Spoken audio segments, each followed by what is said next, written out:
Good morning guys, sound check tayo ng uh, Bluetooth microphone sound check. Alright, let's go. Bluetooth mic ang gamit natin, Bluetooth mic. Good day. Try natin magbike puntang Posti and sa photography. Let's go.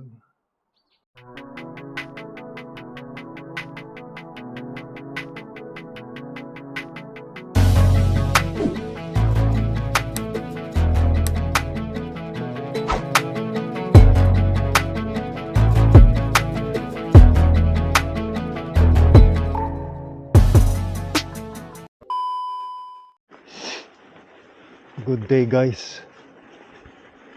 Dahil malayo-layo yung lakarin, magbabike na tayo. Dahan-dahan lang. Madulas pero wala, no choice tayo. Kailangan natin magbike. Malayo yung lakarin. Papasok pa ako mamaya, kaya magbabike na ako. Dahan-dahan lang sa mga kurbada, huwag kang mabanking. Diretso lang yung gulong. Yan. Tapos dahan-dahan lang. Ayan, lalo na yan, magtutunaw na, madulas yan. Dahan-dahan lang. Dahan-dahan lang tayo. First time ko magbike na may snow.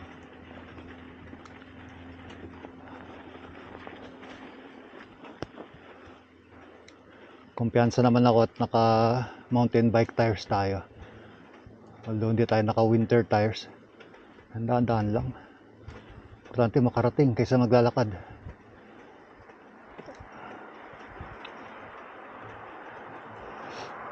Hindi tayo pwede magmabilis.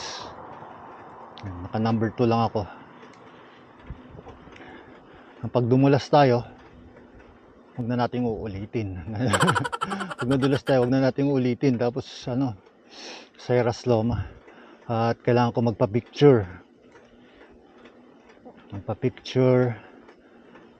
So, makadaan na rin sa Lidl. Nakalimutan ko yung bag.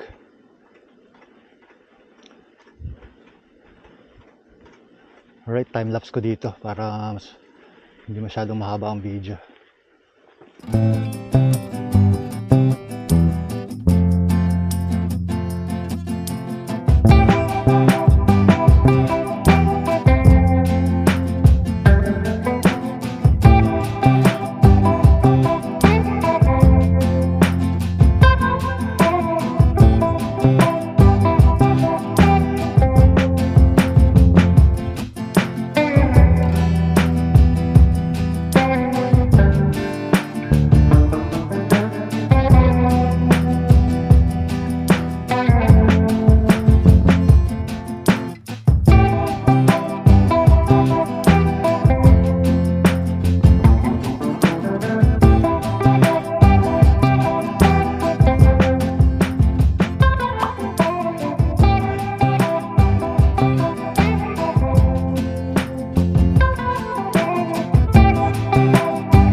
Yun, thank you Crescent.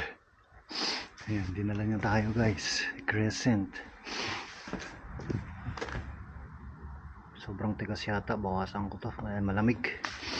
Bawasan natin ang hangin para may kapit konti. Ayan, dito na tayo sa Katri Plami Photography. Picture lang ako dito, 10 minutes mag-open na. Tapos mamaya siguro magkape na lang ako dun or magtingin-tingin sa Tukmani or mag-grocery. Tingnan natin mga palipas oras. Bili pala ako ng rice sa Lidl habang gamit pa natin to si Crescent. Yan, mas maasahan talaga to dahil pang palengke, meron siyang carrier rack. Bawasan ko muna yung hangin nito.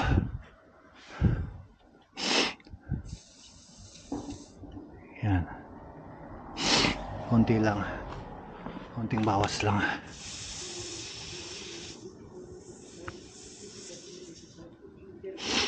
Expand yung hangin. Yan, okay na yan siguro.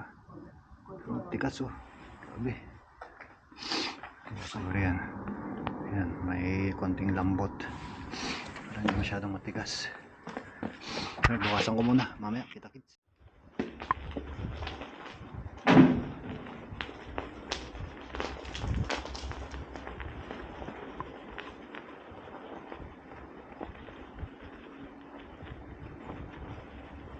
Yun, tapos na tayo dito sa photography. Te-text na lang daw yung code para magamit ko application sa Migri. Ngayon, punta na ako sa post office, Posti. Try kong ipadala. Hindi ko alam kung tama bang nagbawas ako ng hangin, pero tama lang siguro para hindi pumutok ng gulong pag masyadong matigas. Para meron siyang grip. Parang ano kasi ito pag ganito, parang DH. Alam ko pag mga downhill, babawas ng hangin para may konting grip. Kasi parang ano to eh, okay lang siguro bawas tayong hangin konti. Punta na ako sa Posti. Dahan-dahan lang, parang nag-off-road ka lang din, pero syempre mas madulas to. Dahan-dahan. Naramdaman ko yung kamay ko kanina, sobrang lamig kahit naka-gloves. Tumatagos.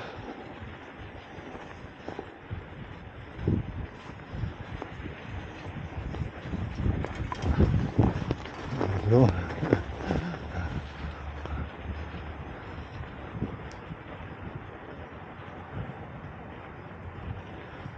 Pero masyado yatang malaki yung nabawas ko. Malambot yung likod. Bombahan ko na lang ulit mamaya.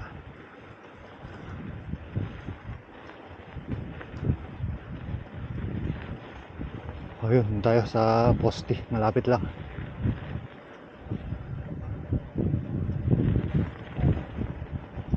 Hindi ako nakadaan sa Lidl eh.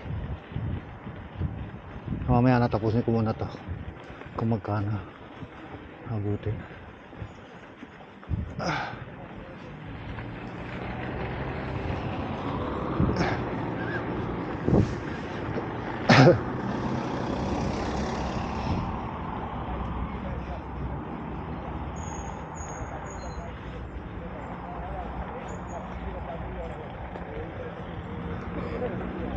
Tuesday and ano lang yung schedule niya, Tuesday and Wednesday. Ayan, ito na ako sa Posti. Patayin ko muna dito. Yan, wow, mali guys. Sa Co-Market daw pala yung Posti. Ito pumunta sa Arkioski. At least alam mo nagtatanong, di ba? Yung pala sa Co-Market dapat ako. Dahan-dahan pa rin, slowly but surely nakakarating din. So ito yung sinasabi nila na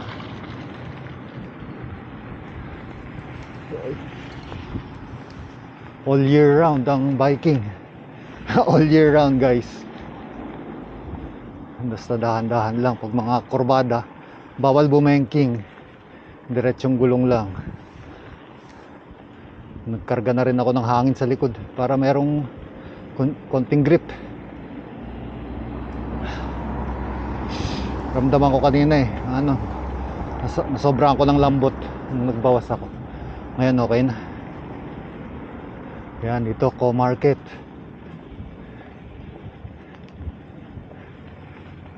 Ipadala ko na tong letter kay UJ para umabot sana ng Christmas.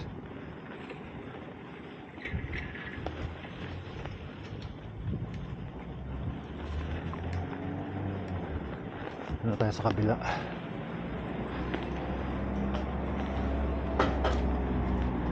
Hindi ako nakadaan ng Lidl eh. Wali saka na. Kaya naman palang bikin. Bikin ko na lang sa next. Alright, dito muna tayo tumambay.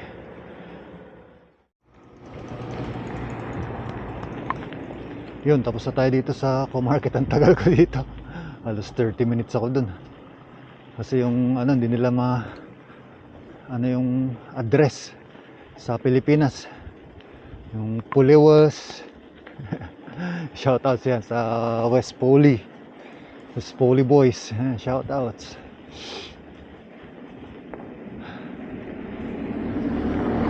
Yan, nag-text na yung code, kaso kulang na tayo sa oras. Punta na lang ako sa Lidl, tapos diretso pasok na mamaya para hindi na ako uuwi. Bukas ng umaga or bukas ng hapon ko i-apply ituloy yung application ko ng renewal. Magre-renew kasi ako ng RP guys. para maka-travel tayo around Europe soon. Sana mabigyan tayo ng 4 years. Tapos susunod na si UJ para makakasama ko si UJ. Alright. Marami kasi ako nakikitang nagbabike, kaya tinesting ko na rin magbike. Yan, balik ako sa Lidli guys, ikot ulit ako. Di bali, at least nakabike tayo. Basta dahan-dahan lang, naka number 2 lang ako simula kanina. Hindi ako nagtataas ng gear. Number 2 lang tayo. Ano lang, tamang chill ride lang. Takbong madulas ang tawag dito. Takbong madulas ang daan, kaya dahan-dahan lang. Naman tayo nagmamadali. Grocery, diretso pasok. Tapos uwi na. Ay, uwi na. Uwi na mamaya. Tapusin ko na yung vlog mamaya.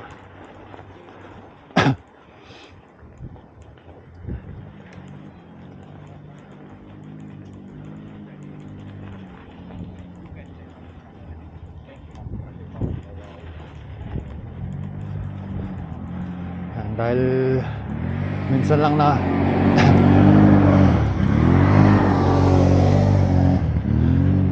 nag-drift yung ano.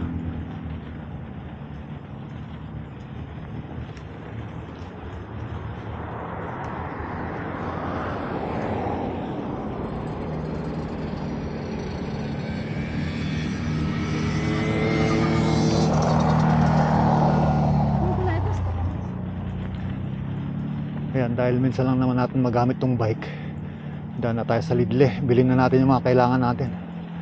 Rice, yung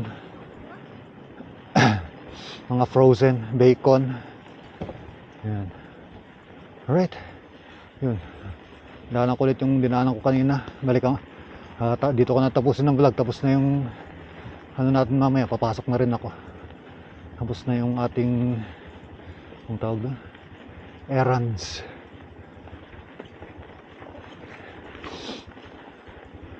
Ayan, tapos na yung ating errands. So grocery lang, saglit, diretso pasok, dahan-dahan pa rin. All year round biking. Natamad kasi ako maglakad ng layo. At least nakaikot tayo. Pero pag magme-melt na talaga to, pag melted na, thin ice, compact ice, yun na, delikado mag-bike. Bili na tayo sa Lidli, minsan lang tayo makalayo.